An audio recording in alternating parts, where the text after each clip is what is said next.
우리는 성장성 있는 산업에 기업에 투자를 해야 되는데 애플은 인플레이션만큼 서서히 상승할 것인데 그렇다고 스티브 잡스가 있던 시절처럼 막 어떤 혁명이나 혁신이 일어나서 급등 폭발적으로 상승하지는 않을 거라는 거죠. 네.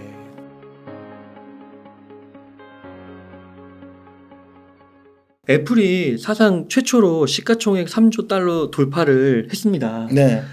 그래서 이 현상을 좀 어떻게 봐야 될지 앞으로 또 더 상승할 수 있는 건지 궁금합니다. 예, 저 깜짝 놀랐잖아요, 그죠? 네. 애플이 이제 꿈의 시총으로 불리는 네. 시가총액 3조 달러를 네. 세계 최초로 돌파를 했습니다. 3조 달러라고 그러면 우리나라 돈으로 한 3,900조? 뭐 이 정도 되겠죠? 삼성전자 8배라고 하는데요. 와, 더 벌어지네요. 애플 주가가 22년 1월 4일 고점 이후 많이 내렸어요. 충분히 가격 조정과 기간 조정을 거친 후 이제 직전 고점을 최근에 돌파하면서 3조 달러를 다시 돌파를 했는데 6월 30일 전날 2.3% 오르면서 한 주 가격이 193달러로 마감하면서 종가 기준으로 사상 첫 3조 달러 클럽의 주인공이 되었는데요. 그러면 과연 언제까지 상승할 것이냐? 이 질문에 답변하려면 왜 상승했는지를 먼저 알아보는 게 중요하잖아요. 애플은 올해 초만 해도 이제 중국 정저우 애플 아이폰 공장에서 막 사람들이 갇혀있다가 탈출하고 뭐 이런 뉴스가 막 나왔었거든요. 그래서 생산 중단도 했었고요. 공급망 위기도 있었고, 그래서 인도로 공장을 옮기니 뭐 시장을 옮기니 뭐 이런 얘기들도 있고요. 그래서 시총이 2조 달러 아래로 하락하기도 했었어요. 하지만 이제 탈중국 행보라든지 공급망 문제가 어느 정도 우려를 극복하게 되면서 극복하게 되었고요. 그다음에 애플은 특이하게 이제 아이폰, 맥 PC, 아이패드, 애플워치, 에어팟, 애플페이 같이 한번 그 생태계 안에 들어오면 다른 경쟁 서비스를 사용하지 못하도록 만드는 것이 이제 애플의 성공 비결이에요. 네. 처음에 이제 우리 안드로이드 폰하고 애플 아이폰하고 있었는데 아이폰은 영상을 보려면 꼭 한 번 렌더링을 돌려서 집어넣어야지 얘가 영상이 보여지는 건데 안드로이드 폰은 시중에 떠도는 영상을 집어넣으면 바로 보여지는 거예요. 우리 갤럭시 폰은. 네. 그래서 누가 불편하게 아이폰을 써? 막 이렇게 내가 그렇게 막 이야기했던 적이 과거에 있었거든요. 근데 그게 한 번 들어오면 못 빠져나가게 하려는 족쇄? 그렇군요. 아이폰 이런 것들이 그다음에 에어팟도 아이폰에서만 작동하잖아요. 네. 뭐 그런 것부터 시작해가지고 한 번 들어가면 이제 못 나가끔 하는 게 애플의 성공 비결인 것 같습니다. 충성 고객이 이제 매우 많은데 최근 애플이 계속 상승하는 이유는 그거 외에 다른 엄청난 현금이 쌓여서 자사주 매입을 많이 한다고 하고요. 그다음에 높은 배당으로 주주들에게 돌려주고 있어서 이게 아마 이런 걸 발표하면서 주가가 크게 상승을 한 것이 3조 달러를 돌파한 요인이라고 생각을 합니다. 앞으로 전망은 이제 스마트폰 시장이 무한정 늘어나지 않잖아요. 네. 이제 지금 어느 정도 자리를 잡았다고 봐야 되거든요. 스마트폰 쓸 사람, 투지폰 아직도 쓰는 조금 약간 그 개발도상국 뭐 이런 데가 있잖아요. 구분되어 있는데 그렇다고 이게 갑자기 더 늘어나지는 않고 인기량이 찼다고 보여지는데 거기에서 삼성전자가 이제 폴더블폰을 들고 나와서 지금 자꾸 폴더블폰으로 전환되고 있는 그런 상황이고 애플도 뭐 2, 3년 안에 이제 폴더블폰 만든다고 하기는 합니다. 그런데 어쨌든 정체된 스마트폰 시장에 계속 이어진다면 결국은 이제 충성 고객을 많이 거느린 아이폰이 애플이 계속 우위를 점하게 될 것으로 그렇게 예상은 됩니다. 그런데 이제 저를 보고 애플에 투자할 거냐? 그럼 저는 애플에 투자는 하지는 않아요. 네. 어떤 영역이냐면 우리는 성장성 있는 산업에 기업에 투자를 해야 되는데 애플은 상승은 어느 정도 많이 된 거죠. 근데 지금부터 상승은 인플레이션만큼 서서히 상승할 것인데 그렇다고 스티브 잡스가 있던 시절처럼 막 어떤 혁명이나 혁신이 일어나서 급등 폭발적으로 상승하지는 않을 거라는 거죠. 네. 그럼 이제 이런 애플 같은 종목은 투자금이 많은 기관 투자가나 또는 자산이 많은 한 100억 이상 되는 사람들이 배당금을 받을 목적으로는 충분히 투자를 할 수 있을 것 같아요. 왜냐하면 꼬박꼬박 들어오는 현금이 있으니까 주가도 안정적일 것이고 배당을 일정 수준 이상 많이 주니까 당연히 투자가 굉장히 매력적일 텐데 대부분 다수의 개인 투자자들은 그렇지 못하잖아요. 네. 투자금 자체가 작잖아요. 그렇죠. 그런 사람들한테는 이제 애플보다는 당연히 테슬라나 엔비디아를 투자를 해야 되겠죠. 아, 아무래도. 테슬라와 엔비디아는 성장성이 남아 있는 거. 그렇죠. 왜 그러냐면 어. 지금 미국의 전기차 보급률이 5% 수준밖에 안 돼요. 네. 세계적으로 한 10% 수준밖에 안 되는데 결국은 한 60, 70% 이상 올라갈 거면 아직도 성장성이 무궁무진하다는 거죠. 아, 무궁무진해요. 무궁무진. 예. 네. 뭐 네. 내연기관 차량이 전기차를 결국은 다 바뀌지 않겠습니까? 어, 시간의 문제일 뿐이지. 그렇군요. 그러니까 성장 가능성이 큰데 투자를 할 수밖에 없는 것 같습니다. 그러면 엔비디아 한번 좀 콕 집어서 좀 여쭤보면 네. 지금 주가 진짜 거의 200% 올랐잖아요. 예, 예. 엔비디아 지금 사도 괜찮은가요? 지금은 이제 많이 오른 상태 저는 어, 주가가 많이 오른 상태에서는 일단 기다리라고 얘기해요. 네. 왜 그러냐면 주가는 계속 오르지 않고 조정받고 가는 경향이 있거든요. 왜 그러냐면 주가가 단기 급등을 하면 수익 난 사람 숫자가 많아지잖아요. 네. 수익 난 사람 많으면 수익 난 사람들은 자꾸 팔고 싶어진단 말이에요. 그렇죠. 네. 팔고 싶어지면 그 어떤 이슈로 상승을 딱 했는데 이제 그 이슈로 상승한 이후에 파는 사람이 늘어나면 자꾸 주가가 떨어질 수밖에 없어요. 이걸 우리는 가격 조정이라고 하잖아요.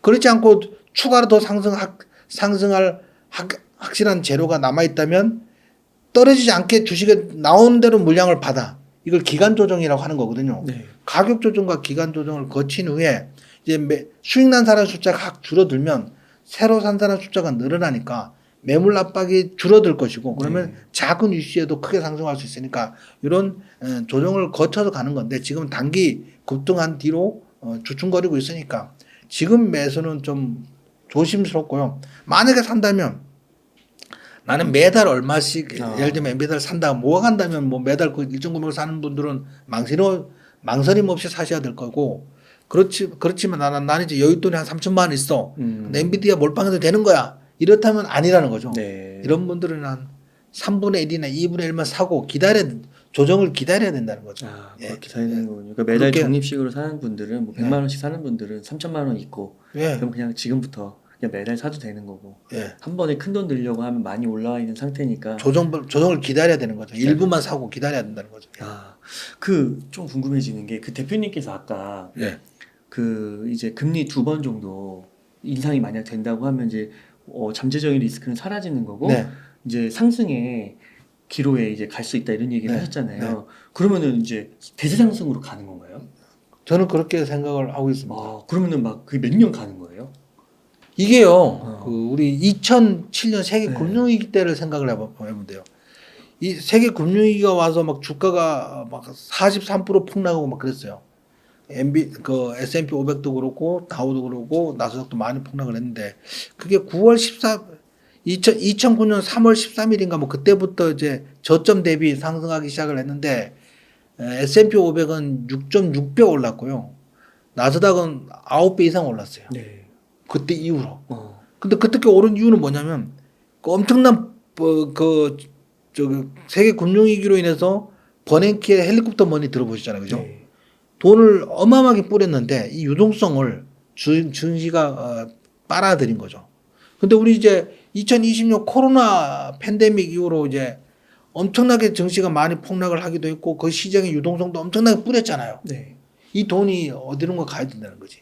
그래서 저는 이제 더군다나 작년에 경기 인플레이션 잡는다고 금리를 제로 금리에서 5%까지 단기간에 급등시키면서 증시 조정도 받고 뭐 그런 상태니까 만약에 금리 인상이 해결이 된다면 그다음부터는 금리 동결의 경기 회복 기대감이 있을 거니까 그때부터는 이제 금리에 밀접한 민감한 나스닥 100 종목부터 상승하기 시작하면서 시장 전체적으로 크게 오를 거라고 생각을 합니다. 한동안 오랫동안 올라갈 가능성이 매우 크다고 생각합니다. 아, 그러시군요. 네.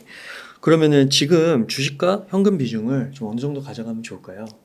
제가 보니까 그 4월 14일쯤에 촬영을 했더라고요. 네. 영상 올라간 건 그 이후에 올라갔겠지만 이제 당시에도 이제 똑같이 현금과 주식 비중을 어느 정도 가져가면 좋을까라고 질문을 하셨는데 네. 그때 이제 주식 비중을 늘려야 할 때다라고 말씀을 드렸어요. 이제 그 뒤로 증시는 조금 이제 눌림을 받고 있다가 상승하기 시작해서 6월 12일까지 상승을 했었어요. 당시에 이제 제가 제약주하고 조선주 추천드렸었거든요. 제약주는 잠시 오르더니만 좀 다시 상승폭을 반납했는데 조선주는 아직까지도 올라가고 있어요. 그때부터. 엄청나게 조선도 많이 올라가고 있습니다. 지금 정치 상황은 이제 7월 기준금리 인상은 누구나 다 아는 내용이고 과연 9월 연속적으로 기준금리를 인상할 것이냐 이게 관건이거든요. 저는 이제 아까 말씀드렸다시피 차라리 7월에 이어서 9월까지 기준금리를 연속적으로 인상하면 오히려 증시에 플러스가 될 거라고 그렇게 생각됩니다. 불확실성이 사라지니까요. 작년에 이제 연준이 기준금리를 5%까지 급격히 올리면서 기대한 것이 경기 침체였단 말이에요. 근데 현재 실업률이 3.6%로 완전 고용 상태예요.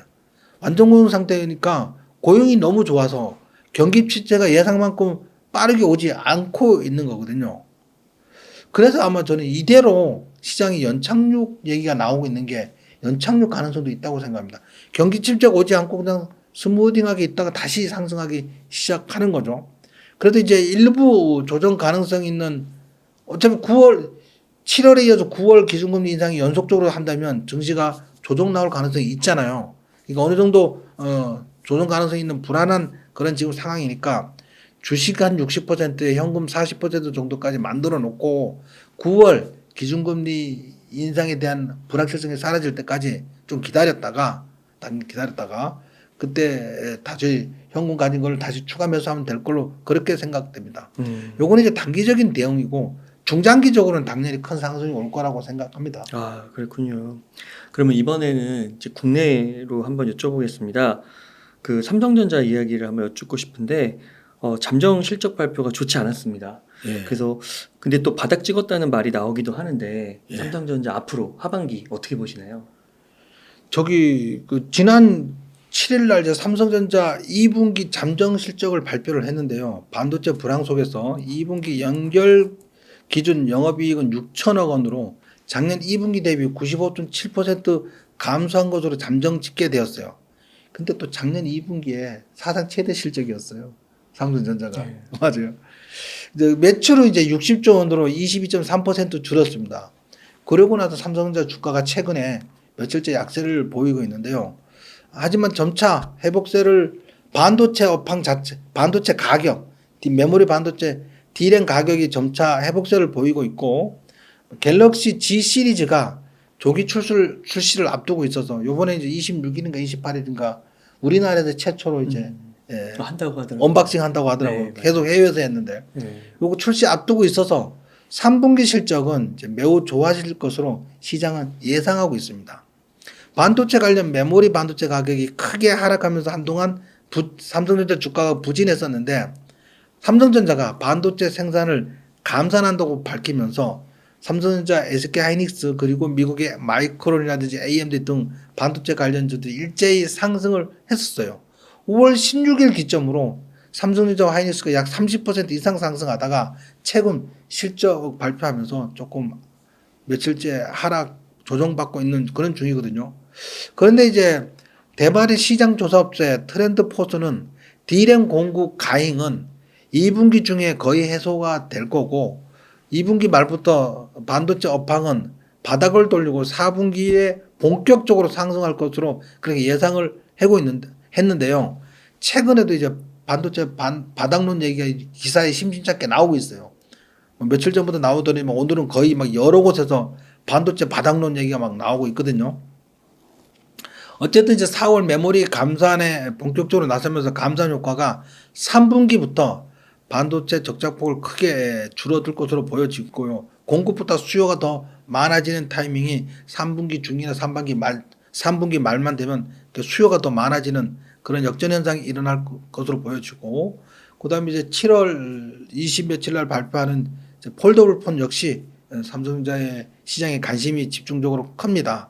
그래도 이제 삼성전자 하이닉스는 직접 공략하는 것도 좋지만 이제 관련주도 있잖아요. 장비주, 소재주 뭐 이런 것들을 공략해도 좋을 것 같고요. 그런데 지금보다 이제 조정받고 있는 중인데 삼성전자 하이닉스가 조정받다가 반등하는 신호가 나온다면 그때 이제 매수하면 향후 좋은 흐름 예상됩니다. 그때가 언제쯤일까요? 지금 이제 네. 거의 조만간 돌릴 거라고 그렇게 생각을 하고 있어요. 예. 그러세요. 네. 그러면은 그 좀 이렇게 종합적으로 봤을 때 미국 주식에서는 AI, 뭐 엔비디아, 테슬라 예. 좀 눌릴 때 계속 모아가는 거하고 국내는 삼성전자 그리고 소부장들 예. 이런 정도 보면은 예. 괜찮을까요? 야, 향후 좋은 흐름 예상되고요. 만약에 증시가 상승하기 시작, 미국 증시가 상승하기 시작하면 외국인 자금이 신흥국에도 들어올 거고 신흥국에 네. 들어오면 우리나라도 들어올 거거든요, 분명히. 네. 몇 년 동안 계속 팔았으니까. 그 자금들이 들어오면 무조건 삼성전자를 사거든요. 네. 그러니까 삼성전자 주가는 향후 지금이 향후 굉장히 좋아질 것으로 그렇게 예상됩니다.